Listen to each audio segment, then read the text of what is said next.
Well, hello and welcome to Insight with Political Tools, the travel company led by reporters around the world. For some countries, the war with Ukraine has come as a boon, and no more perhaps so than for North Korea. The hermit-like state has previously experienced the wrath of both China and Russia over its weapons testing program, but now Russia has just taken steps that significantly undermine UN sanctions, and there's evidence that a new trade in oil and weapons is underway. We're joined by Professor Rüdiger Frank, our regular North Korea expert. We're going to talk about those developments and some other developments in the Hermit Kingdom, or DPRK as it's formerly known. Hello and welcome, Rudy. Hello, good to be back. Yeah, thank you very much for joining us. I do want to start with that decision which was taken earlier this month, which is Russia has opposed the renewal of something called the Panel of Experts. What is the Panel of Experts? How did it come about? The panel of experts has been established based on UN Security Council resolutions and related sanctions. So it's essentially a forum organized by the UN Security Council and its member states to keep track of how North Korea follows or doesn't or violates sanctions, and of course also who else is complicit in doing so. And what does that date back to? Why was it created? And I mean, the sanctions have been around for a long time, but why did they need a panel? Well, I think it has been created back in the day when the US was still kind of unchallenged as a unipolar leader in the world, and everybody else, including China and Russia, for some reason were willing to play along. And the US wanted to have a multilateral, how do I say that, blessing of their strict anti-North Korea policy, of course, aiming at either preventing them from having nuclear weapons, or once it was clear that they would start developing them anyway, to slowing this program down and so on. And so this panel has been created, I think, with Resolution 1718, which is one in a long row of, as you're right, sanctions resolutions against North Korea. It's basically, well, if you will, an aspect of tightening the screws further on North Korea, but this is now dead. Yeah, okay. So I think that when was the last nuclear test? I think this panel came about partly because of the I think it was the 2017 nuclear test. That's right. And in a way, that's 2017, the first one, 2006, 2009, 2013. I think we had two, 16, 17. So, and since 2017, we've actually been expecting, well, not me, but many others have been expecting the seventh North Korean nuclear test, which has now been 7 years without a test. So at least that's worth noticing. Yeah, okay. I mean, it's obviously interesting that Russia has done this, because it was Russia that opposed the renewal. And this comes at the same time. What I want to do is share a couple of things, and this is points towards increased cooperation between North Korea and Russia. And the key thing here is weapons. So we're going to have a look at one thing here. This is I think everyone can see that. This is a missile which was found in Kharkiv, just on the border, the city, one of the, Ukraine's largest cities on the border, the eastern border with Russia. And that is actually proven to be a North Korean missile. And the interesting thing is, we'll come on to that in a second, is actually full of Western technology. So I'll come back to that in a second. But the other developments, as well as missiles, obviously are getting through from North Korea, being used by Russia in Ukraine. But at the same time, there's also this development, which is, and I'll just share another photograph here, which is the deliveries of oil from Russia to North Korea. And I think if you can see that there, the oil deliveries have been, this is just in March alone, enough oil deliveries to fill up a quarter of the allowed total of oil permitted by the UN to be imported into the DPRK. So already before this, the Russians made this decision within the Security Council to oppose the renewal of the Panel of Experts. There's evidence of significant trade in oil and also of trade in weapons. Is this, I mean, for Russia's a disruptor, but it's happy to have. What do you see behind this trade, Rudy? Well, I think we need to be pretty clear about the fact that, yes, Russia is taking the blame now, and I think this is extremely convenient for China, but it's not as if Russia is the only one. I think it's just providing China a welcome opportunity to remain in the background. The Chinese are as much as Russia interested in supporting North Korea for various reasons. They have been pretty vocal in criticizing the sanctions for the same reasons as the Russians did, even before the Russian attack on Ukraine. Let's not forget that the actual Cold War, new Cold War, is taking place between Washington and Beijing. It's just that Moscow moved itself into the foreground by this attack on Ukraine. But the actual trend is, of course, much larger. The Chinese have argued, along with the Russians, that the sanctions, number one, are not working. Number two, that they are hitting the wrong people. And that's why they should be abandoned, which is, of course, illusionary because the other three permanent members of the Security Council will veto that. But it was crystal clear that neither Russia nor China would support any new sanctions. Now, again, with Russia being a bit more outspoken about vetoing such sanctions, China can just abstain and let Russia take the blame. But I think it's both of them. So these sanctions, they have been violated for a long time. This is not a recent development. Okay, but do you, with the weakening of the panel, do you see what are the potential follow-ons from that? I mean, presumably, if there's no enforcement of sanctions, if you've got oil flowing in, that's going to be a good thing for the North Korean economy. Yes, of course it is. But then again, I mean, these sanctions have been dead for a long time. If you just look at the map, you will see that North Korea has roughly 1,400 kilometers of a land border with China that is really almost impossible to be really controlled. Of course, you can use satellite imagery, but there are still means to circumvent that. It has another 17 kilometers of land border with Russia. Political Tours has actually visited this area, so we've seen that with our own eyes. So there are, of course, those ship routes, but there is also a large oil refinery up in the northeast of North Korea, like on this map, slightly northeast of Chongjin. So oil could be delivered there as well as many other goods. And it's pretty clear that neither Russia nor China have an interest in North Korea being choked and destabilized, because that would probably, there are many scenarios. One scenario would be it results in a reunification led by South Korea, which de facto means an extension of the US sphere of influence right up to the Chinese border, which is not very welcome. The other option is a destabilizing North Korea because of famine and the economy collapsing, leading to probably a last-ditch effort at the war against Japan or South Korea, which would then again draw both China and Russia into a war that they don't want, again, with the United States potentially, if all these alliances are activated, or just some crazy effort by the North Koreans to just explode a nuclear device, which would simply, technically speaking, result in some nuclear fallout, which, depending on wind, might be blown towards China or Russia. So there are so many scenarios, and not just ideological or pure sympathy, which doesn't exist anyway, but very pragmatic, why China and Russia are not interested in a destabilization of North Korea, that have for a long time actually spoken for at least minimal support of North Korea. And now, of course, with the new geopolitical situation, this is being done much more openly. And especially Russia is showing less constraint.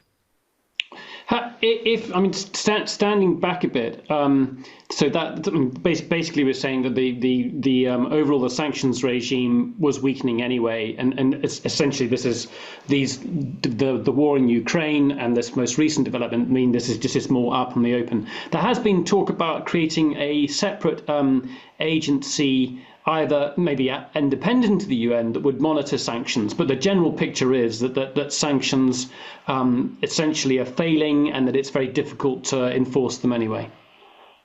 Well, of course. I mean, that's the new strategy by the US. I mean, what else can they do? They do not get the UN Security Council support. I'm also not sure whether they would get the UN General Assembly support, although that is not relevant.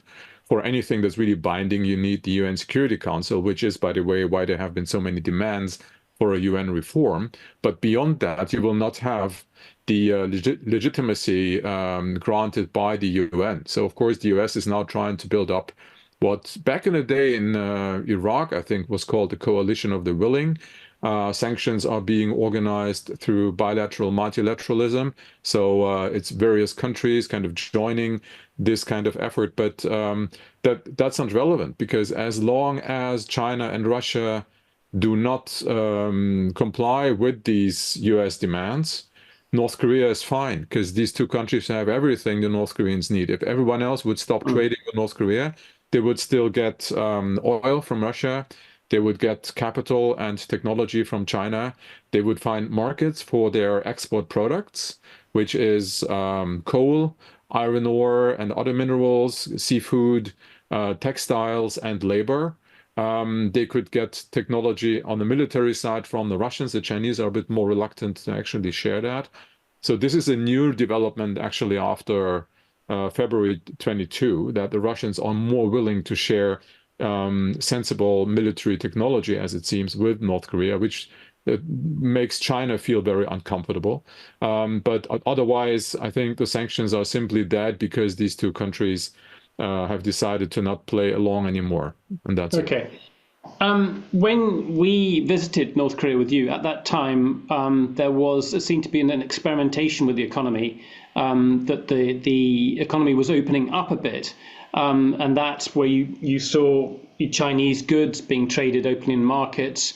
And you got a sense that there was a attempt in some way to, well, accept that the economy, which had been crippled by the famine in the early 2000s, accept the reality of trade, and people had to trade in order to live. Then we've had the COVID, and there was a significant clampdown. The borders were sealed off. Could you just take us, give us a sense of where things are now? And also there's been a significant political development as well. But first of all, in terms of the economy, what has been happening since then? Well, again, it's a trend that we've been observing for quite a while, but it seems to have received a boost recently. Actually, under Kim Jong-un himself, who took over power in December 2011, we saw something like a more hesitant approach of the North Korean leadership towards allowing more decentralization of the economy, more marketization. I'm still reluctant to call it reforms, but that's a different story. What we've seen was that, for example, more like quasi-private enterprises emerged, like in the transportation sector. We saw competition emerging in North Korea, which is very untypical for a classical socialist economy. So where you have like different companies offering the same product or service and thereby competing against each other. In socialist economic theory, this is regarded as an inefficient use of resources, which is why you typically have monopolies on everything. We saw that under Kim Jong-il emerging. Under Kim Jong-un, it was at least stabilized, but there was not a massive improvement in this regard.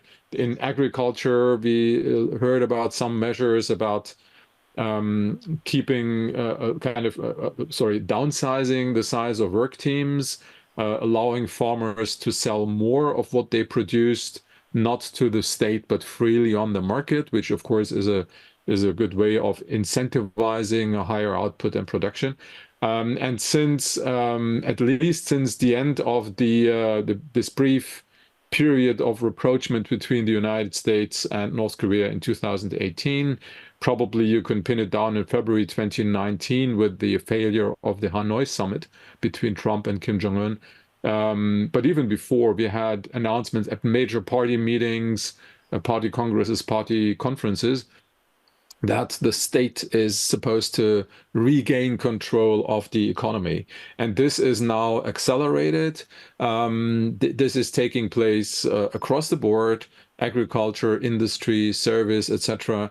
The state is trying to regain its control. There's just been a recent paper by Marcus Noland, one of the longest serving experts on the North Korean economy, who comes to the same conclusion. It says that we are basically almost back to pre-famine the status of the organization of the North Korean economy, and pre-famine means pre-end 1990s, basically. So public distribution system is being introduced again, and all that. Of course, the North Korean government, and this is important, they never announced an official reform policy. Unlike China, where we had this great party event in late 1978, when Deng Xiaoping announced that they will go for reform and opening, or unlike Doi Moi in Vietnam, which is an actual term, right? It has been announced as a new policy. In North Korea, none of this had ever happened. It was almost like well, how do I say that? Gradual measures that you actually had to recognize, and then when you were searching for them, you found indicators, even in the newspapers and so on. But it's never like one of the North Korean leaders went to the podium and said, "Okay, guys, now we will have to change our economic policy towards that." So undoing it is also less noticeable. It's not like Kim Jong-un has to take back something he had announced before. They just take back measures, which is why it takes us a while to recognize that. But this is greatly helped by the expectation of economic aid or support of whatever kind from Russia and China, which means that North Korea is not in need of taking the risk anymore. That is, of course, involved in decentralizing the economy, giving more economic agency to your citizens, which in the long or mid-term actually means also giving more power to them, right? If you have people who are de facto entrepreneurs, they gain economic power, and eventually economic power might translate into political power, which would be a competition to the claim to a power monopoly of Kim Jong-un. And this is, of course, now, therefore, from his perspective, a very logical step, a very comfortable situation. And we all have to wait whether support from China and Russia will really be enough to make up for the inevitable loss in productivity and output, in particular in agriculture, but also in other parts of the economy, that will result from a return to more state, less market. That's absolutely fascinating, because the allowance of market economics was an admission, if you like, of the failure of the state, of that centralized system after the famine. They really had to give into it. And there's that famous point when they had currency reform, when they tried to get rid of the cash within the hands of the people in the markets, and that caused one of the first ever results within North Korea, a public revolt. So this shows a significantly confident state, a confident Kim Jong-un, somebody who believes that the state can provide, that it's back on top. Well, this is, of course, the obvious interpretation of that. And we should also, again, just mention COVID as what Kim Jong-un himself, in one of his speeches, called a golden opportunity. The problem is that all these 20 years of economic measures before 2019, they have created winners. And by taking back these measures, you will inevitably create losers. And of course, there is this risk of discontent within North Korea. So what you need is something like an external event, an external reason for undoing these measures. Kind of the continuously present external factor has been this external threat by the United States. So whenever something went wrong, you could blame it on them. But COVID, of course, was a fantastic opportunity to really even tighten these screws and undo these things even more without risking Kim Jong-un's legitimacy, because people would not hold him responsible for a loss of income and whatnot, but it could be blamed on COVID. In addition, of course, to having a repressive system in place that would do its very best to suppress any sign of discontent anyway. There was in 2013, you remember, one out of many cases, but probably the most prominent case of Kim Jong-un cracking down on someone, his uncle, Jang Song-taek, who might have become an alternative center of power in the country, and thereby also not just challenge his authority, but also give people who are unhappy someone else to rely on. So all these things, they probably need to be factored in. But in the long run, it's exactly as you said. It's absolutely fascinating, because this whole thing explains a number of things. One of the other things I was fascinated by is just the number of people who have fled North Korea. They're referred to as defectors. I don't give them that sort of political will. I think they're people who have fled just out of a need to survive, in many cases due to some sort of personal crisis rather than political opposition to the regime. The numbers have trickled up from last year. I think it's 42 in this quarter, and it was 35 in the same time last year. So the numbers are really, I mean, it used to be several hundred, sometimes into the thousands, the number of people escaping from North Korea. So he's hermetically sealed the border. Yes, and this again has to do with the border with China, because the border to South Korea had been sealed off before. The Chinese border has been sealed off by the North Koreans, but also by the Chinese. You also remember how political tours has been in the area, on the Chinese side, actually, of the river, of the border, where we saw that fences had been built on the Chinese side that weren't there before, around the year 2012, 2013. That's when all this started. And yeah, obviously this the kind of holes in the fences have now also been closed. Plus, we have always had this limited movement within the country. So escaping from North Korea into China would actually, the first hurdle would be to get to the border, because free travel within the country without being noticed by the authorities was virtually impossible. And it seems that COVID also has tightened the regulations there and heightened attention and made it even easier to control domestic travel or migration. Apart from the fact that the borders had been sealed off, smuggling has, I think, gone down to almost zero at some point, due to indeed COVID and serious concerns by the North Korean side. It seems they have indeed been very paranoid almost. Trade with China had been disrupted pretty much, also to the disadvantage of North Korea itself. They didn't let in any further goods from China, and you would think they're really desperate for imports, but they obviously valued being virus-free higher than receiving all these goods from China. We know it didn't work. There has been the COVID outbreak in North Korea, but according to their own claims, at least, they had it under control. But that's a different story, of course, that's COVID. But it all, I think, needs to be seen in some connection, in some context. In a second, we're going to come to a sort of connecting theme here, which is de-risking, reducing the risk for the regime. And there's another political development, which is about unification, which we'll talk about in a second. But let's take some questions. Alan McCormack, a familiar face and voice, has got a question for us from down under. Go ahead, Alan. Rüdiger, thank you very much, and it's wonderful to see you again. I'm interested to know how the regime can continue to manage when something like 40% of the population, according to UN figures I've seen, are said to be undernourished. How can there be some sort of compliance or continuing compliance in a situation with that level of seeming discontent?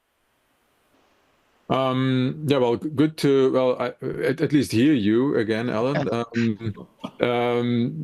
That's a complicated thing. There has been a long debate about the validity of this UN data. I mean, let's just look at the facts. International organizations, UN agencies didn't have access to North Korea in a long, long time. So what we do here is we talk about estimates, about hearsay about the actual situation in North Korea. We don't really know exactly how the situation is there. And there are economists who have a slightly different perspective on how desperate the food situation in North Korea actually is. Again, especially since this Cold War between the US and China has become harsher, and now, of course, also with Russia being involved since 2022, there is a much greater willingness of these two countries to come to the rescue in case there is a serious food shortage. We also had pretty favorable weather conditions in North Korea, so we do know, and this is at least one of the few facts that we have, that the conditions for growing food in North Korea have actually been pretty good in the recent years. And all this taken together makes me a bit more skeptical regarding such very dramatic figures. Having said that, we should also consider, and you notice that it's not like people in North Korea have really been suffering from too much food and from being overweight all the time. So as long as you prevent a famine, there is no reason to expect that people would go to the barricades and go march towards Pyongyang. Famine is a different story when you see your children and your relatives die, but this has obviously not taken place. We talk about malnourishment, not a total absence of food, but there's not enough food. Also, the quality of food isn't good. We have distribution issues. So we do know that some pretty remote areas, of course, are not doing so well, whereas the capital and other regions that are more substantial for the survival of the regime are doing much better. So the distribution of the problem, whatever the size of the problem is, within the country is not really equal. And then again, I do think that the North Korean regime, one way or the other, is able to maintain a certain level of food supply for its population to prevent them from actually rebelling against the government. So maybe a last remark. I mean, we are all old enough to remember the first Cold War, which was over roughly 1990. And unfortunately, it seems that we are going back to that situation. And, you know, we should become a bit more skeptical towards information coming out from our own propaganda machine. That sounds a bit harsh, but the thing is, a Cold War in particular, is being waged now and on all levels, including information about the other side. I'm not saying that the UN is deliberately providing false information on the situation in North Korea, but there is definitely an increased interest in making North Korea look even poorer than it is. The reasons are, I think, pretty understandable, but this poses a challenge to us in terms of deciding what information is now actually reliable and what information is part of this ideological and propagandistic warfare that is being waged between the one or the other. Really, I mean, I'm going to disagree with you slightly, and I would see it as within the regime's interests to have, you can call it malnutrition or people who are not getting the amount of food that they might want. All the anecdotal stories that we heard from defectors, the kind of people that we've come across who've left North Korea. One traded in alcohol and herbs. Another ran a sort of private bus company. These were people who are all providing services and trading that are outside the remit of the state. And if you're trying to show how effective the state is, you really don't want that kind of threat around. And that was the message that came out after the famine. And that's why they allowed those economic reforms. And surely it doesn't, in a way, it serves their interests to have people more tightly controlled and not have, that environment where people might have more access to goods, they might have more access to food, but that's certainly a greater threat to the regime. Yeah, definitely, 100%. The way I understood Alan's question was about the actual food situation and the reports that 40% of the country are malnourished and how the regime is able to nevertheless maintain political stability. And my answer was that probably they aren't as malnourished as we might think. But then again, this is a pretty risky argument because you don't want to say publicly that people in North Korea are not suffering. Of course, they are. We all know that. The question is the degree and also the relative suffering. Like, is there a substantial decline in their access of food? That would probably trigger a reaction. If it's more like a permanent malnutrition, as horrible as it sounds, that's something you get used to. You find your coping mechanisms and so on. And then again, I have some serious concerns about the quality of our available data. And the North Korean regime, of course, has no interest in helping us improving this. Plus, let's not forget that since 2019, no foreigners really have been going in and out of North Korea, apart from some Russians and Chinese who probably are not as willing to share information with us as others would. Okay. So what we were talking about earlier is de-risking, trying to get back to a position where the state has complete control over things. And there are a couple of elements. Tourism is one. We note that there are very few foreign tourists going back in. But we were talking about this just before the webinar started. That this is surprising for me, the closure of foreign embassies. Why would they want to do that? Yeah, again, I mean, we try to make sense of what's happening, right? It's not like Kim Jong-Un taking center stage on television and then announcing his strategy or something. He just does things and we try to make sense of them. So that's a grain of salt that you should take all this with. It's my term, de-risking. I kind of borrowed that from the European Union and our decoupling and whatever. It's pretty much the same logic here. On back to North Korea, the necessity being gone, the compromises of the past are being undone. We just talked about it, right? Reforms are taken back because now there are alternative ways of getting what North Korea wants, so why taking the risk? Economic reforms leading to decentralization and marketization are being undone, definitely. And this brings us to the embassies and all that, exposure to foreign influence and spying by, for example, being present in too many countries. And if we look at what happened, I mean, you're from the UK, right? The most famous defector in the last years is Tae Yong-ho, who was the #2 man in the North Korean embassy in London, which it was a heavy blow to North Korea. We had a number of other cases where high-ranking diplomats in the North Korean embassy in Italy, for example, left. Not all of them show up in South Korea and become members of the National Assembly. Some of them, they just, I don't know, travel to the United States, stay there, and are a highly valuable source for all these three-letter agencies. And of course, it's a major blow to the regime itself if some of its elite are actually leaving the country. An embassy itself, it's a building. It has communication devices. It can be bugged. And no one should tell me that we are not bugging North Korean embassies. Of course we are.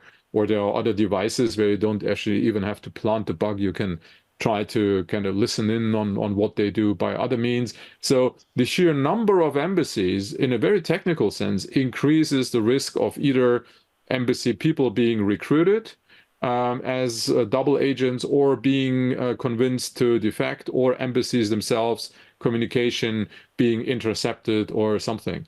So we do have a closure of at least 10 North Korean embassies in various countries, including Spain, although Spain is a special case because there was also this raid on the North Korean embassy in Spain that they were very unhappy about by some kind of extremist organization. To me, but in the media, you found the argument that, oh, this is another expression of the shortage of financial means in the hands of the North Korean regime. So now they're even forced to close their embassies. I find this argument extremely weak because, number one, these embassies, they don't really cost much. Many of them were actually producing income for the regime, although very small income. And considering the overall size of the North Korean economy, I think maintaining such embassies is really not a very big deal. No, I think it's really about reducing political risk. Some embassies will remain, but only if North Korea thinks that the cost-benefit equation is positive in its own sense. Like, for example, here in Vienna, the embassy, of course, is also the embassy to the international organizations. We have the UN here in Vienna. I guess London as well, it's quite an important embassy that also serves as a focal point for many other activities. But embassies in other countries, they are being closed, and it kind of fits into this picture of North Korea as a dictatorship being particularly fast in reacting to a new geopolitical situation. Our democracies, they're still struggling to figure out what happened and how to adjust to that, right? I think this Russian attack on Ukraine was kind of the wake-up call for everybody. COVID with the disrupted supply chains, and the U.S. sanctions against China, making trading with China harder. They have been there, but it takes a while to react to that. North Korea, I think, is just ahead of the curve. They're just faster. They understood, okay, the world has changed, not by 180 degrees, but pretty strongly. And now we adjust our policy, and that's it. For those people who visited North Korea, one of the things that surprised me was this enormous monument I think, on the entrance to the south of the city, and it was the Reunification Monument, and I can't remember what its official name was, but it was huge. And I thought, and if you actually read what North Korean policy was, they believed in unification, peaceful unification, and okay, fair enough. You want peaceful unification. It didn't seem. It seemed to be an important thing to them. That policy has gone. Why is that significant? Well, I don't even know where to start. I mean, it's a pretty recent development. The first time Kim Jong-un announced this was in December last year. Then there was another major event in January where he added some details to that. And now we are kind of waiting for the actual implementation phase, including a change of the constitution and all that. So what Kim Jong-un did was he said, our unification policy of the last 50 years has been a failure. Last 50 years. So that means he refers to 1972 when Kim Il-sung himself announced what has been the foundation of North Korea's unification policy for 5 decades. Unification being peaceful by our nation itself, and well, the third principle I just forgot, but it's and great national unity. These were the 3 principles. So peaceful means no war. Great national unity means North Korea and South Korea are regarded as part of one Korea. South Koreans were regarded as fellow Koreans who just happened to be living under an oppressive government that they should be liberated from the North Korean perspective. And by our nation itself means unification should be brought about without interference by outside powers. And this was Kim Il-sung's policy. It was not just some thought. It was Kim Il-sung himself. And whoever has been to North Korea or dealt with North Korea knows that Kim Il-sung is a godlike figure. He is the source of all legitimacy. People have been studying his writings from kindergarten onwards. The slogans based on his unification policy have been everywhere. They have been carved into rocks. They have been written on walls. They have been printed in books. There are these, I don't know how many volumes of Kim Il-sung's collected works. And of course, Kim Jong-il followed up on that and repeated that. There has been this idea of Kim Il-sung of founding the Confederate Republic of Koryo as kind of the unification model, and then everyone else had to express their support of this policy and had to memorize it. And Kim Jong-un didn't just silently forget about that. He explicitly and openly, at a major meeting that everyone is forced to study, said that this was a wrong policy and that it should now be undone, and that he feels disgusted by seeing this arch of unification towards the south of Pyongyang. You know, these 2 women holding a symbol of the unified Korean peninsula. So it's not just abandoning unification, which in itself is quite a dramatic step. It's pretty much repeating the mistake that East Germany made in the 1960s, but it's also more or less open opposition against his own grandfather, which, I mean, to me and to many others is simply incomprehensible. And we all really want to know how ordinary North Koreans feel about that. It's a bit like telling a Catholic that Jesus and St. Peter were wrong and that their teachings shouldn't be followed any longer, which, I mean, is of course an exaggeration, but not too strong. You know, we are talking about really emotional issues, ideology, legitimacy. And the big question is, why on earth is Kim Jong-un doing that? And this is still a question mark. We have only speculation on that. But I mean, okay, give us some speculate as to why. I mean, I suppose in part, why do it led to all these experimental cooperation with South Korea, both in terms of trade, continual talks, that kind of thing. So it's you do away with that. We don't need to talk to you anymore. But that's the thing, Nick. You can stop that anyway. You do not need to announce a new policy. You do not need to announce an official break with the past.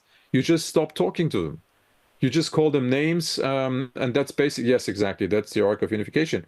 But saying that we are not one nation anymore, South Korea is not part of Korea anymore. It's a foreign country now. Interestingly, it's also the official recognition of the Republic of Korea as a state, by the way. We also see that the terminology in North Korean media has changed. They are now much more willing to call South Korea Republic of Korea, and the South Korean leader the president. The North Korean leader Kim Jong-un also said very clearly that it doesn't matter who's in power, be it one of the progressives like Kim Dae-jung, or one of the more conservative leaders like Lee Myung-bak or whoever there was in the past. They're all the same breed of cats to him. they cannot be trusted. So it's not, he doesn't even leave this way out for himself, saying, okay, we do not cooperate with the anti-North Korean forces, but we are still willing to cooperate with those South Koreans who support us. He slammed that door. He closed it. It's done, right?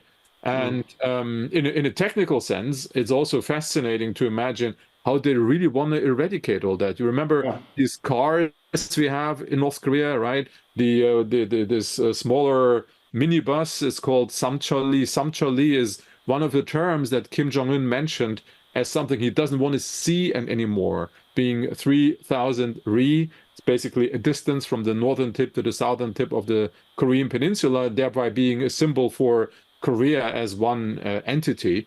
He wants to get rid of that. He wants to get rid of Tongil, or unification, as a slogan, as a term. It's just mind-boggling. No. Yeah. I'm going to do. This is. I think this is compulsory. This is. I think it's called the Fatherly Patriot, or I don't know what the title of this song is, but this is the latest pop song in North Korea, and it's a hit on TikTok.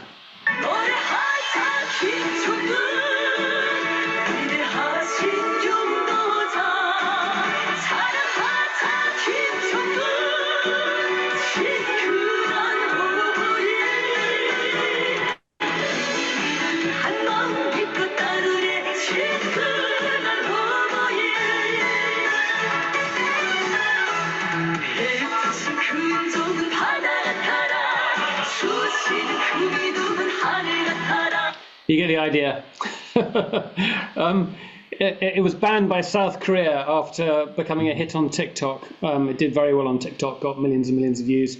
But I mean, just coming back to our main theme, and there are lots of songs produced about, the leader and eulogies and all this sort of stuff. So that in itself is not news. But all this time, where are we now? How many years has he been in power? Well, 13 years now. 13 years now. I mean, he really does. He's impressive. You have to, in some ways, he has complete and utter control. If you think back 12, 13 years ago, there was all that uncertainty at the time of, his father's death, the transition of power, who was initially surrounding him. Can you give me your sort of long-term perspective? How do you see his rule in North Korea? Well, we are really entering a high level of speculation here, right? Probably first a side note on this video. I think it's slightly embarrassing that the South Korean government felt it necessary to officially ban this thing. It shows you the level of insecurity in South Korea that is still there, and I really don't understand where this is coming from. You do know that South Korea is not ranking extremely high on the index of press freedom.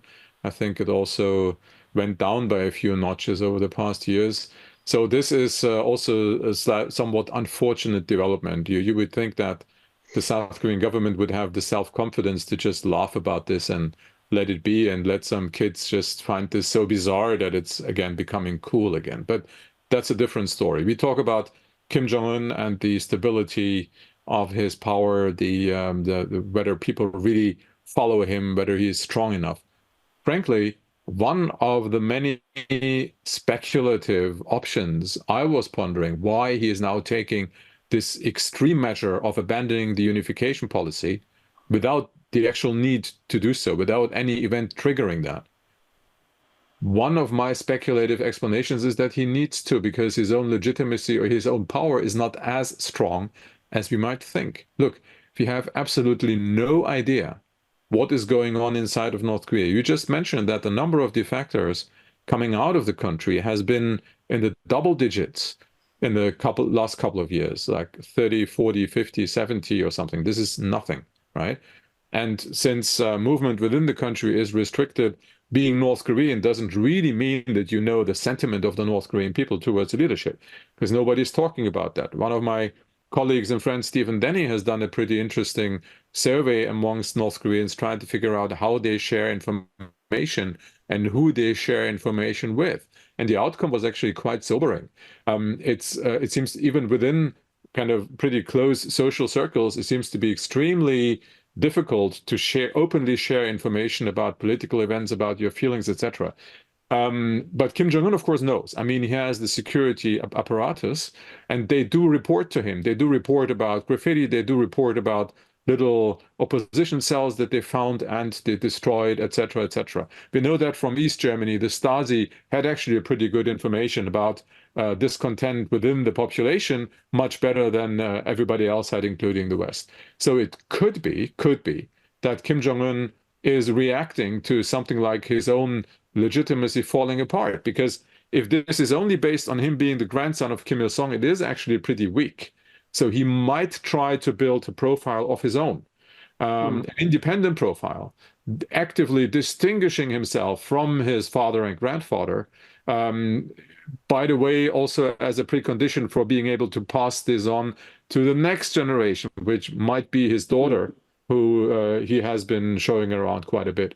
The other option might be totally profane. It might be a man having grown up in a palace, having lived as the supreme leader for 13 years, just having totally lost touch with reality, which happens, and I think it would happen to any of us, so that I think one morning he woke up and thought, okay, you know, let's just have a new policy, and without even considering whether his people would like this or not. And of course, he's surrounded by yes men who applaud on every idea that he might actually have. So he doesn't get any good feedback, pretty obviously. This is also quite an option. But then again, we are just speculating. Okay. I'd love to get another question or two from people. If you're still there, please, can you put another question in the Q&A box? Alan McCormack's got a second question, so let's take one from you, Alan. Go ahead, Alan. Just need to open your microphone, bottom left-hand side normally on the screen. So Alan, if you can't open your microphone, I'll ask the question for you. Alan says, more broadly, is China's standing in its relationship with South Korea and China being compromised by its support from an increasingly unpredictable DPRK? I think the thing about China is it doesn't want an unpredictable DPRK, does it? Well, no. And I mean, as we know from the past, North Korea has always been a very difficult ally to have during the first Cold War, as well as now during the second Cold War or new Cold War, or however you would like to call it. I think China has a very, very subtle, difficult balance to strike here. On one hand, as we discussed before, they have no interest in North Korea collapsing. On the other hand, if North Korea becomes too strong, they will inevitably bring China into a very difficult situation. China, I think if you read strategic papers coming out of China, is pretty much aware that it's impossible to avoid a confrontation with the United States. I didn't say war, I said a confrontation. So this is happening on the ideological side, but also economically. We see that China is actively reacting to that by, for example, trying to bring home parts of their own supply chain where they had relied on the West, namely chip production, etc. And they are increasingly successful in doing so.